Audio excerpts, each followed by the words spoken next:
You are listening to the podcast That's Life in Sweden, or as we say in Swedish, Sånt är livet i Sverige, with me, your host, Liisa Uusimäki.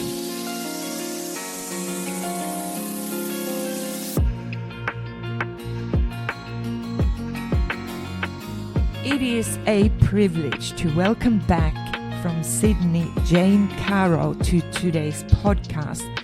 Jane was a guest 1 year ago, 10th of July 2023. And to those of you who missed that episode, I highly recommend for you to go back and listen to it. But let me begin welcoming you back, Jane. How are you? I'm very well, thank you, Liisa. It's lovely to be back 12 months later. Yes, and a lot of things has happened. And so I want to begin by asking you, so from your perspective, what three major happenings happened in Australia during 2023 that caused you concern and maybe something you believe has been worth celebrating? All right. Well, I think the things that have happened in Australia have been relatively minor. We are a relatively unimportant little country in many ways. We have a Labor government again, but that happened in 2022. And I think in 2023 there was still a fair amount of optimism about them. Now, as is always the way, there is disappointment. I've been really thinking quite hard about how this cycle goes where we get a left of centre government at last after we had 13 years of conservative government, much like the British had 14 years. And then, there's a head of steam up and there's finally a change of government and everybody's pleased. And then a year or two later, everybody's disappointed. And I think in a way it's almost inevitable. There's two things that I think have happened here and I suspect happen, whenever. There's nothing special about Australia in this. It's pretty common. We have high expectations of governments that claim to be have good hearts, are keen on social justice, that want to do the right thing. We therefore have high expectations of them, and this makes it very difficult. If you look at the way the Trump-Biden thing is going on at the moment, everybody's down on Biden because he's old, because he's overcoming a stutter, because he had a bad debate performance, et cetera, et cetera. And Trump is getting away with the most outrageous things. And people are saying, he's now being accused of, raping a 13-year-old girl. It's quite extraordinary. And, you think, what is this double standard about? Well, I think this double standard is that those on the right don't claim to be nice. They're sort of honest about what assholes they are. So our expectations of them are really low. It's quite clever. They say, yeah, we're a bunch of bastards. But, we'll make, if you like to be a bastard sometimes, you can be a bastard with us. And so there's this sense of, at least they are who they say they are. Whereas for those who come out and say, no, we want to make the world a better place, we want to help those who are struggling, we're worried about those on the margins of society, we think that those who are fortunate should, help those who are less fortunate in a civilised society, it sets up a set of expectations which it's almost impossible to meet. And I think Australia is at that point in this particular cycle. And the polls are now giving the lead to our Conservative Party, which quite falsely calls itself a Liberal Party. And they were really down in the doldrums, and it looked like they were, out into the electoral boondocks for the foreseeable future 2 years ago. And now it's looking like they might win at the next election. And I think to myself, this seems to happen over and over and over. And it is very frustrating that you seem to have to keep fighting the same battles continuously. And we know where these right-wing conservative governments almost inevitably end up, which is with corruption and bastardry and self-interest and chaos, as we've seen with the British Conservative government, the Tory government over the last little while, that they can't really handle the big things, particularly if they're populist Conservative, because it's all about the slogan and what's going to play well. And we're now going through the same thing here. There's a big push on about uranium. I mean, that's just ridiculous for Australia, but, you know. And so that's, you know, wearying really and disappointing, but not surprising. We're very frightened. I think Australia is very frightened about what's going on in America because they're our biggest ally. And Australia, since its, you know, European colonisation, has always been under the protection of a great power. Mm-hmm. So when we were first settled in the late 1700s, early 1800s, we were part of the British Empire, and we were really part of the British Empire until after the Second World War. And then after the Second World War, we were under the kind of protection of the Americans. Mm. Now, if, as is looking, which I feel sick every time I think about it, if Trump does win a second term, Trump has no interest in protecting Australia. He's isolationist by instinct. It'll be the first time in Australia's since European settlement that we have been out on our own. And that's going to be a very new and quite risky stage for our country because, you know, we're on the edge of the Pacific and of Asia. China would be easily the most influential country in our region, and it's an increasingly bellicose China.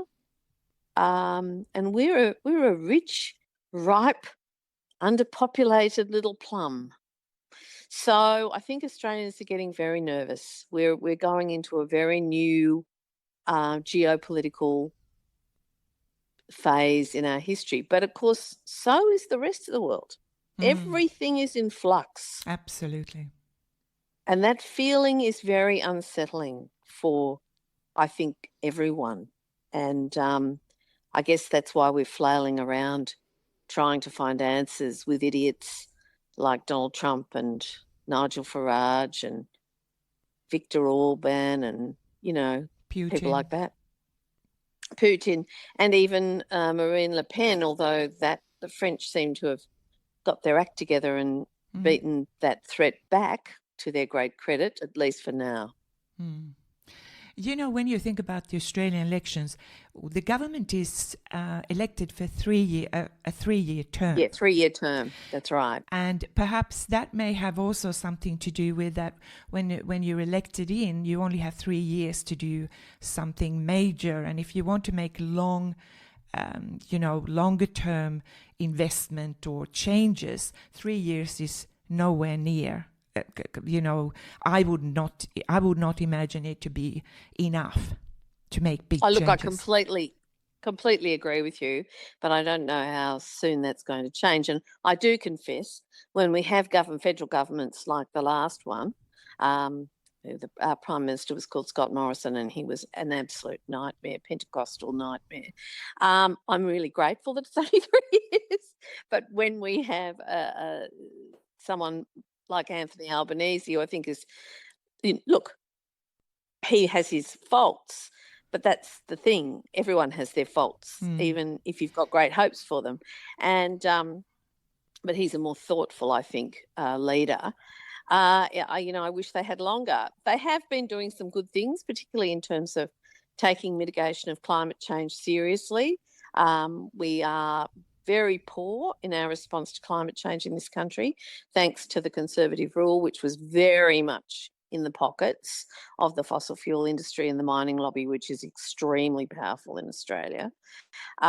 So that's been a big change. But there's huge Conservative pushback, and they've ramped up the fears of particularly people in rural and regional areas who are now in a lather about wind farms and solar farms and all that kind of thing. But I don't suppose that's particularly unusual. People resist change. That's normal. But it's infuriating because we don't have any time. And I also think that one of the reasons we are in this state of flux is because of climate change. is because we are having to really reinvent the way we get our energy, and also therefore how we run our economies in double quick time, because we've wasted so much time not doing enough. Mm. Now, you are a staunch supporter of free, secular, universal public education from preschool to university in Australia. So can you explain why you are then against religious education, but also why you are against private schools? I am not. Well, I'm against religious education in the same way as I would be against, for example, if somebody suggested that we opened Marxist schools or conservative schools or I don't know, green schools or mining schools. I think that education is actually about teaching children to think, how to think, not what to think. And religious education is indoctrination. I mean, there's no point in being in a Catholic school or a Muslim school or a Jewish school if you're not keen on maintaining the faith. Unfortunately, in Australia, they're pretty poor at that. But nevertheless, that's what they're there for. But I have less objection to their existence than I have to the fact that in Australia, weirdly, we publicly fund private schools, and 90% of private schools, fee-charging schools in Australia, are religious schools. So in a way, it's more that I'm against the fact that in Australia, we take billions of dollars of taxpayers' money. So it's not a little bit that we give these private schools. In many cases, it's as much, if not more, than we give public schools, of public money, that we give them public money, and yet we do not ask for any reciprocal obligation. So a private school can open wherever it wants to. It doesn't have to service difficult to service areas. It doesn't have to go to unprofitable places. It can decide which children it will enrol and which it won't. So in Australia, they cream off the best, the brightest and the richest kids, the easiest and cheapest to teach. They can, teach their religion any way they want to. There's been an investigation in The Guardian in Australia just in the last few weeks into schools called Exclusive Brethren schools, which is a Christian cult, which, although they deny it, discourages girls from going to university or from working. And we give them billions in public money. Bizarre. That means my taxes are going to schools which are overtly saying to girls, not your place to get a higher education. And they're absolutely against LGBTQI, and they monitor and control those children, and really, really strictly. This horrifies me. So Australia is an outlier in the way that it funds education. And indeed, it's been disastrous. We now have one of the most segregated education systems in the world on the basis of class. In other words, inherited privilege coming through your parents. And this has been done, on the neoliberal mantra of parental choice. Well, the trouble with making parental choice the driver of education is it can only entrench generational privilege and underprivilege, because no child is underprivileged or privileged through any of their own doing. They are privileged or underprivileged because they've been born into a family where the parents are either privileged or underprivileged, and that gets passed on. And I thought education was meant to do what it could. It never works 100%, but do what it could, at least be funded to do what it could to narrow the gaps visited upon children at birth. But no, in Australia, we take that funding and we turbocharge those gaps, make them worse, and basically lock our most vulnerable children into fewer opportunities for the whole of their life via our publicly funded education system. And Australians are pretty blind to that. They don't know that we are one of the most segregated education systems, as I said, on the basis of class. We concentrate disadvantaged students in disadvantaged schools much more than the rest of the world do.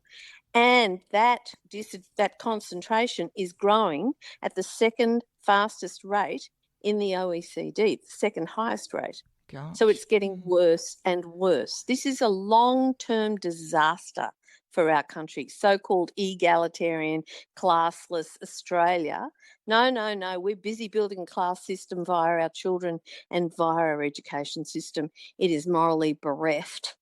And the churches cannot take the moral high ground on this. They are morally bereft by deserting the children of the poor. And it's all the statistics bear it out. Over 80% of any child with a disadvantage, that includes disability, indigeneity, rural and regional students, students from the lowest two socioeconomic quartiles, all attend public schools. What do you believe should be done about it? We should do a lot of things. One of the first things would be great is to say that if you receive public money, you have to live up to certain obligations. That is, you have to take some of the responsibility for the compulsory education of all Australian children. And I think that if private schools charge in fees alone more than it costs to educate a child at a public school, they should get no public funding. At the moment, we are publicly subsidising schools that charge 15, 20, 25, yes. 30, 35, 40, 50,000 plus per year in fees. And we should say, no, we will not. You won't get that funding if you charge above this rate.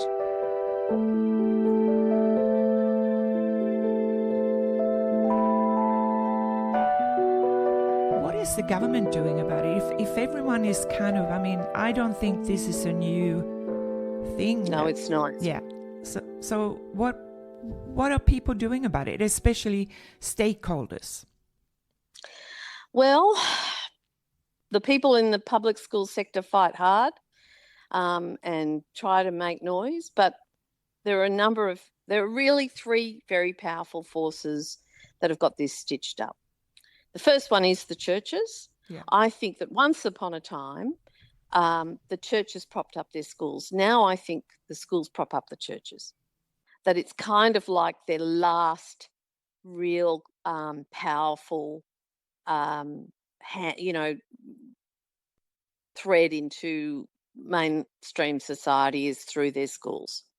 So they are a powerful vested interest now with reach into wealthier parents, more influential parents, and anytime any suggestion is made to change the way schools are funded, they scream from the rooftops, terrify their parents and say the fees will go up, you won't be able to afford us, it's a disaster, and that makes governments run in fear.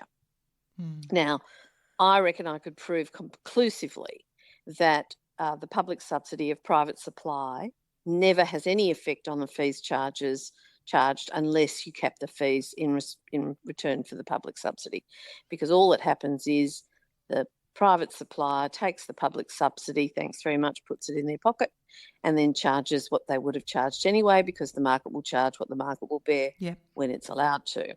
So that's the first problem. You're fighting the churches, and they fight hard and dirty. So that's the big problem. Then the second, that terrifies politicians. The second problem is that there is a neoliberal philosophical and political push behind it. And this is the push that says public supply bad, private supply good. And so they are really pushing for almost a wholly privatised education system with perhaps a residualised public system of welfare system of last resort for the poor, which is a disaster. That's a disaster if that occurs. But that seems to be what they're pushing for.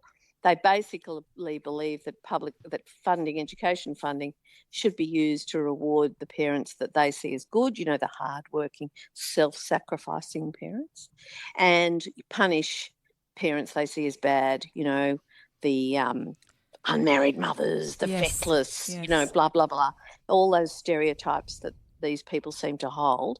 Now, I'm not going to get into, I think those stereotypes are nonsensical anyway, but quite apart from that, it misses the fact that no child, as I said before, is disadvantaged through any of their own doing. So, education funding shouldn't be about parents. Absolutely. It should be about children and their opportunities, regardless of who their parents are. But neoliberals don't see it that way. They actually, I think, believe in, they obviously believe in a dog-eat-dog society, but they also, it seems, believe in a child-eat-child education system.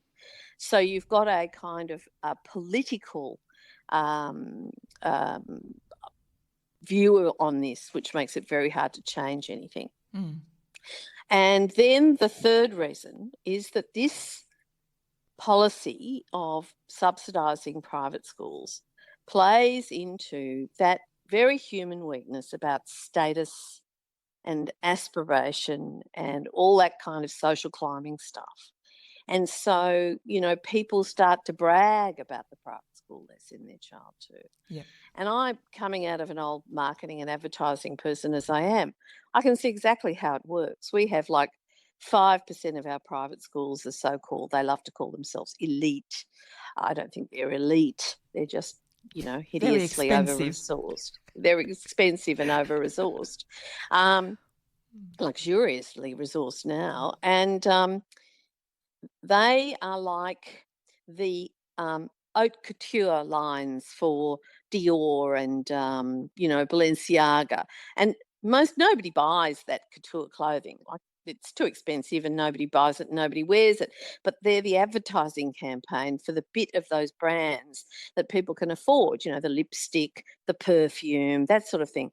Well, the Catholic and Christian schools, which are more affordable in Australia than the so-called elite schools, are the lipstick and the perfume of brand private.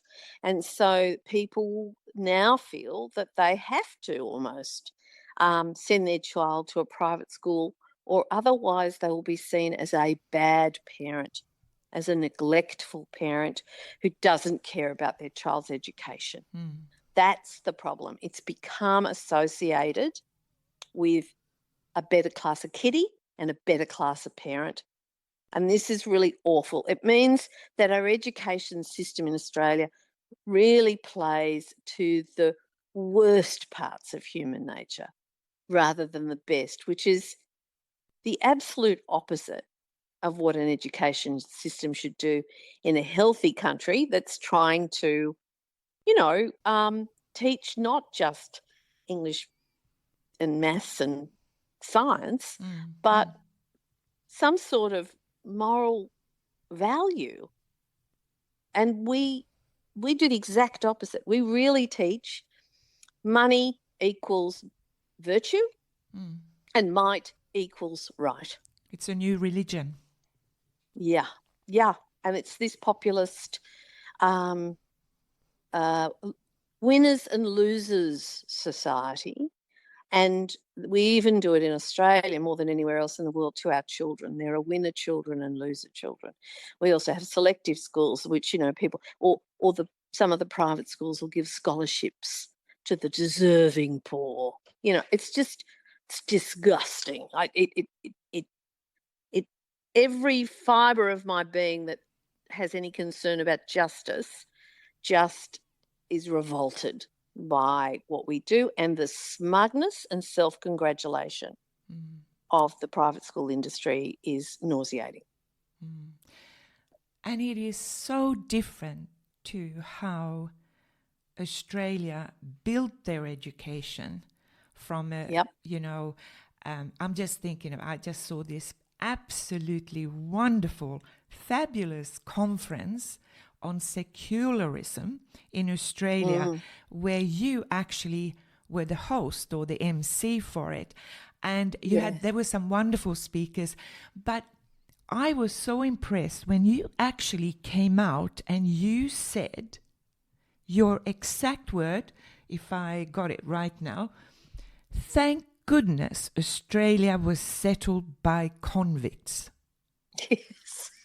I love that, Jane. Loved it. I thought when you came out, I thought, I'm going to have to get her back. Well, I think it is true because I look at America and I think one of the reasons that America now has become so susceptible to really con men and shysters like Donald Trump, he's a con man, that's what he is because of the religiosity of that country. Yes. They're looking for a messiah, they're looking for a savior, they're looking for somebody who can come along and fix everything for them. It's an infantile way of viewing the world and your country. And there is something about that kind of very rich. I'm not talking about personal private faith. I don't have any argument with people of faith. More it is about organised religion that I think we need to be very wary of. And I think that this idea that somebody else knows better than you and that you must have faith and obey, this emphasis on obedience. Yes. In a lot of religious, I would call them cults, some others would call them churches, I think has a terrible effect. You see, the thing about convicts is they are essentially secular. I don't know if they ever believed in a God or not. Probably not, because God had never done anything for them. But what they had was their eye on the main chance, the pragmatic. Now, unfortunately, I think convicts may be part of the reason why there's an aspiration for private schooling.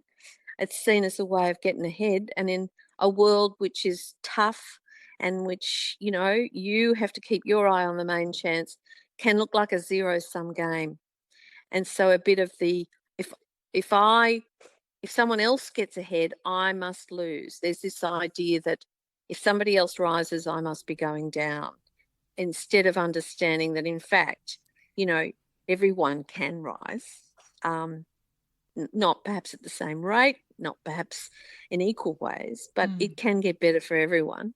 And that's certainly what I would hope for.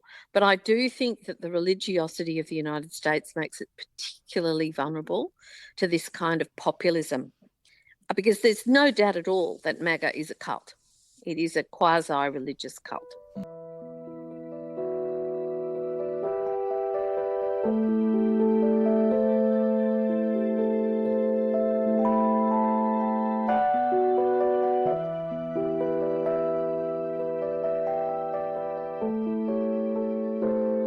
So then I'm thinking about when you talk about comparing the US to Australia, but also how Americans have embraced theocracy, but Australia has not at this stage. Do you think they would? I don't think we will. I think Australia as a country has always worn its religion lightly. That's why, in a way, the religious schools get ahead, because they work on class, you know, getting ahead, being social climbing. So Australians are much more pragmatic and more interested in that. They're in the what's in it for me, and that's both good and bad, like everything. I think it's slightly better than the you know, you must do what my God says you must do. Australians don't like that at all. We have a term, in fact, for people who go around evangelising and preaching, God botherers, and they're not popular. People find them boring and annoying. Australians they like to drink, they like to party. Sometimes they don't like to think too hard about things. Do you know what I mean? They can be a bit, I'm all right, Jack, I don't want to worry about anyone else. I think that's changing, because I don't think we feel quite as safe and comfortable as we have. We've been a very lucky country for a very long time, very prosperous, riding on the sheep's back for a long time, and then on mining. And that's one of the problems with getting action on climate change. The money here is all controlled by the fossil fuel industry and the mining lobby, and that is still incredibly powerful force to fight. But it's in a way also it's more understandable. It's not a bunch of would-be patriarchal old men who want to tell women what they can do with their bodies and how they should dress or whether they should work, or even, as I'm hearing more and more sometimes on social media, whether they should be able to vote, which is a really interesting development in the US. There's certainly no talk here, and abortion is legalised in every state in Australia, and certainly there were people who fought against that, but they never had much traction. And so I think, yes, we're a country that's always been, there's a cynical side to Australians. That again is the convict heritage, I think. They don't believe what the higher ups say a lot of the time. Because Americans are great believers. You know, they were settled by religious zealots. Yes. And that streak runs right through. But, you know, in Australia, there is still the practice that the starts day off with the Lord's Prayer after acknowledgement of country. Oh, yes. It's very hard to get rid of those. Most Australians couldn't care less. You know, they don't care about the Lord's Prayer one way or the other. The only time they go to church, the churches are empty here. That's why the schools are so important to the churches. The churches are empty, and most Australians go to church for a wedding or a funeral, perhaps, or a christening. So it's become more symbolic and formulaic, and people will say, oh, I'm C of E or I'm Catholic. C of E being the Church of England, of course. And but they never go to church. They never think about God from one minute to the next. But the old rituals, there's a sort of familiarity to them, and they don't see any point making a fuss about it. Not seen as important. The Welcome to Country, which is a relatively new innovation, I'd say in the last 10 to 15 years, is so great. That has been such a major step forward for this country. One of the worst things that happened in the last 12 months, of course, was we had a referendum on whether Aboriginal Australians should have a voice to Parliament. And unfortunately, 60% of Australians were frightened into voting no. And the opposition has built on that. They saw an opportunity to spread fear and distrust. They succeeded, and of course they've struck a blow against Albanese, who had pretty much wiped them out in the last election. So that was their motivation, entirely self-interested. And it's been a real blow to Australia. It was very shameful that we voted no. But things like Welcome to Country remain, and there is move towards having a truth-telling process where we talk about some of the terrible things that we've ignored in our past in colonisation. And colonisation is never pretty. No. Much as many of the religious at the time tried to say that it was, saving souls for Jesus has caused a lot of harm. But that has been a huge event in the last 12 months, and a really awful one. How did it affect you? Considering you're very much about the rights of the Indigenous people and social justice. Devastated like everyone else. I mean, I had a feeling it wasn't going to be won because of the scaremongering. And unfortunately, again, with my old advertising marketing hat on, the campaign for the yes vote was poor. I think, and also in Australia's history, we have a referendum every time we need to change something in the Constitution. And none of the referendums have passed without bipartisan political support, not once. Okay. So the minute the opposition said they were going to oppose the referendum, well, it was pretty clear that it was going to be dead in the water. I mean, history would point to that. That doesn't mean you don't keep working for it. But I was infuriated because the No case had a slogan, which was, if you don't know, in other words, if you don't understand what the voice to Parliament would be, vote no. Yeah. And all that drove was it celebrated ignorance and laziness, because it wasn't hard to find out what the voice to Parliament was, and also congratulated people for resisting change. Powerful motivators. But the yes vote just said yes. It never had it didn't have a coherent statement about what it was about and why you should vote yes. And there was a wonderful saying, not an original saying, but I've heard it used in Indigenous circles before, and I think it's brilliant, and I think it should have been used by the Yes case, and I'm sad that it wasn't.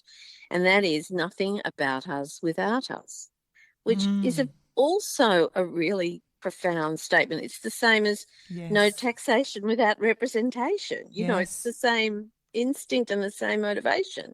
And we know how successful that was. So it's a pity that unfortunately, I don't know whether it was hubris or naivety or inexperience, but the Yes case was not, I think, as powerful and professional as it could have been. You know, last time we spoke, we touched on the role and use of social media, of spreading disinformation, hatred for the other, whether relating to race, gender, or religion. Now, what role do you think education, and I'm thinking here, educators, have in this? Well, I think social media is a fascinating phenomenon because I think it does two things. Sure, it spreads hatred and misinformation. There's no doubt about that.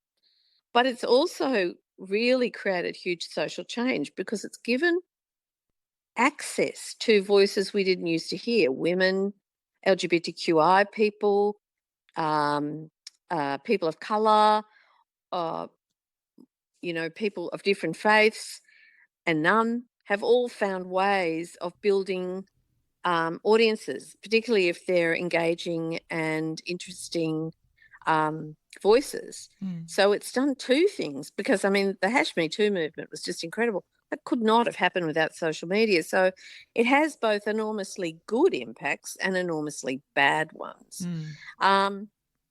Look, obviously educators are having to tackle the way social media and all that sort of thing is infiltrating young people's lives. We here and now in the process of trying to stop anyone under 16, I think, getting access to social media, which I think will never work. No, I mean, I've never seen any. No, I mean, once it's there, they're going to get access to it. What you've got to do is help them to deal with it in the same way as, for example, pornography. Most kids have seen porn by the time they're 10 to 13. So really, you've got to talk about it openly and honestly. You can't ban it or say, don't look at that, but you have to tell them that porn is no more realistic than a science fiction film. You know, it's performative. It's not anything to do with what real sex is like. It's like a fairy tale. You know, it's fantasy. It's not reality. And you've got to talk about it open and honestly. But of course, oh no, religious people, oh no, you can't do that. Again, they get in the way, get out of the way. Let us talk honestly about things, you know. And, hypocrisy, thy name is religion. Anyway, so I think educators can do their best, but most kids spend most of their time online at home. And so often it's parents that have to take this particular bull by the horns, so to speak. And the problem again then is that leaves the most vulnerable children because not every parent is a good parent. Yep. More exposed than the luckier children. And so it's a very difficult situation. We're seeing a radicalisation of young boys and men, which is quite terrifying because domestic violence here is out of control. It's much worse this year than it was last year. We're seeing a similar phenomenon all over the world. I suspect it's because it's this. We're a planet in a state of flux. We're moving from one world into another world. Whether we get there successfully or not, I don't know. But we're on a journey, whether we want to be or not. And one of the reactions to that is everyone's much more stressed. And so some people, often unfortunately men, react to stress with violence. And so it is part of this generalized sense of unease, fear, anxiety, and instability right across the planet that I think means women suffer and children suffer at the hands of men, and the poor and the powerless Yes. suffer at the hands of the rich and the powerful, as we're seeing in Gaza. I mean, Israel is a much richer and more powerful country than Palestine, and they are wreaking havoc, absolute genocide and havoc. And this, again, is due to the fear that Israel feels. Mm. And they're lashing out against the weak to make themselves feel stronger. And it so creates the opposite. The only thing they're building with their horrors in Palestine is the next generation of terrorists. Mm. We are so clever, aren't we? No, we're so dumb. And we do seem to keep doing the same things over and over again. And our lack of cleverness is not because our brains are lacking. It's because we won't look at our emotions. We won't face up to the uncontrollable parts of ourselves. And as long as we ignore them and pretend they don't exist, they have control of us. The only way we can actually get to a place of being more civilized is to stare ourselves honestly and openly in the face and recognize what we can control and what we can't. And that's what we're refusing to do, I think. So we're trying to control our wife or our children, or the poor country next door, or whether they can put a solar farm in the farm next door to you or not. We're trying to control those things instead of ourselves, our own feelings of fear and anxiety and where that's coming from, what we might actually do to make ourselves feel, well, we may not be able to make ourselves feel safe because safety is an illusion. We're hurtling through space on a freaking rock. The only way off is to die. So, we're not in a safe place ever, but we need to come to terms with being unsafe. We need to feel okay with that. Instead of seeking a safety we can never have and making everything a lot more unsafe than it needs to be in the so doing. How do you make yourself happy? Oh, a glass of wine is always a very good way of doing that. Spending time with friends and family very much. My grandchildren never fail to make me feel much better and brighter. Reading, talking to people like you, feeling like I've got a sense of purpose. I mean, I do feel I have a sense of purpose in my writing and, the work that I'm privileged to get to do and fighting for public education as hard as I can. And there aren't many people doing that in this country. So that does give me a sense of, that I'm useful. I'm useful in that way. That I think really helps. I think doing what I can. I always think I can't control what happens in the world, but I can control how I interact with it, and I can control some of the things I do, and I'll try to do the best that I can do to make a difference. A small difference, obviously, a tiny difference. Some people would say a difference that was useless. Well, I don't know, a whole lot of small differences can add up to something useful. So yeah, I think it's all to do with that. And I take the world seriously. I like to think seriously, but I don't take myself seriously. I really, I can switch off from all this anytime. Because you have to, you go crazy otherwise. Absolutely. And I'm just thinking about, exactly what we've been talking about and what you have been, sharing so generously again. There are things that a lot of people don't want to talk about. We don't want to look at this is the reality. And maybe ideas, what can I do about it? Exactly what you say. Well, I may not change the world, but I can do something in my own world. Yeah, just whatever it is, right? And people think, there is a sense, I think, in which people feel like the world's problems are so huge that they feel overwhelmed by it. And I always think, well, that's a complete waste of time. It's also what those who want things to stay the same or who want things to change so that they have all the power and they can control everyone, Yes. and we are looking at autocrats and theocrats rising, that's exactly what they want you to think, because then you become passive, you become easier to control. So you just have to do whatever it is you can do in your world where you live, which I often think, speak up. Yes. Speak up. So many people will listen to someone spouting utter nonsense and they feel afraid to say, I don't agree with you, or that's wrong because, or I know that that's not right.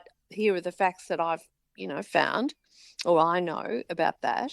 They find that really hard to do. They're very uncomfortable about making other people uncomfortable. I've reached a level of comfort with that. I remember if somebody says to me now, oh, I don't believe in this rubbish about climate change, I always look at them now and say, well, your refusal to accept reality is directly affecting the life chances of my grandchildren. So I just need you to understand that if we continue this conversation, I will not be polite. Great. And they usually shut the fuck up. And if they don't, they've been fairly warned. Hey, been told. Yeah, and putting it as starkly as that, this is not an opinion you are putting forward. This is a denial of reality, which could end up with my grandchildren having an unlivable planet. The consequences of your refusal to face reality are very serious. The wrath of a woman. Yes, and also my grandchildren matter. One of the senses of purpose I have is, I might not be able to do anything to change rampant climate change. If Donald Trump gets in, drill, baby, drill, maybe we are all doomed. But at least I'll be able to die and look at my grandchildren in the face and say, I did everything I knew how to do. Mm-hmm. Wow. That's just, that's how we all need to think. And are you thinking, I know the elections are happening in a year's time, are you considering running again? No, I'm too old. I'm 67. Why is that old? Well, I feel too old. I feel like I don't have the energy in the tank. And also our political system makes it quite difficult for me to run again. The way our political system works in New South Wales, if I was to stand for the Senate again, which is what I did last time, no independent candidate has ever gone to the federal Senate from New South Wales, because the percentage of votes you have to get in New South Wales, or the big states, so the populous states like New South Wales, Victoria, in particular, to go to the federal parliament is so high, it's almost impossible to reach. So for me to get elected to the Senate, it would take many more votes than, say, for someone from Tasmania or the Australian Capital Territory or South Australia to get to the Senate. So they tend to send more independent senators, and I'm not prepared to move because my family are here.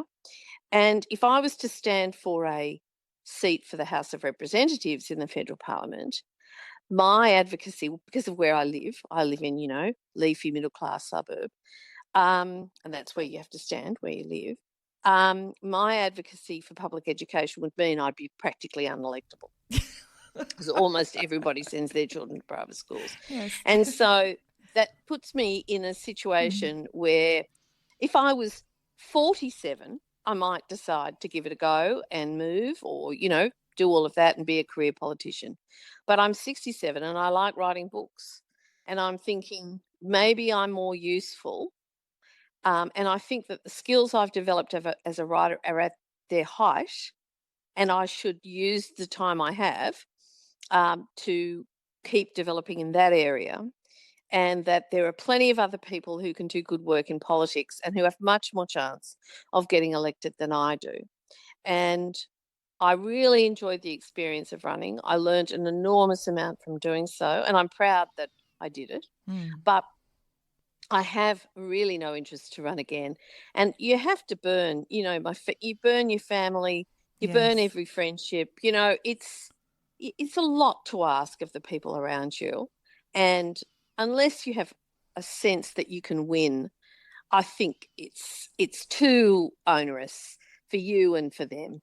So as I don't have that sense that I could win, I think that that's the main reason why I think not. Now, I could go into state politics. I could probably get into the Legislative Assembly in New South Wales, but it just doesn't feel like the sort of thing I want to do. And so, yeah, I just feel like if I was 47, I might be making different decisions.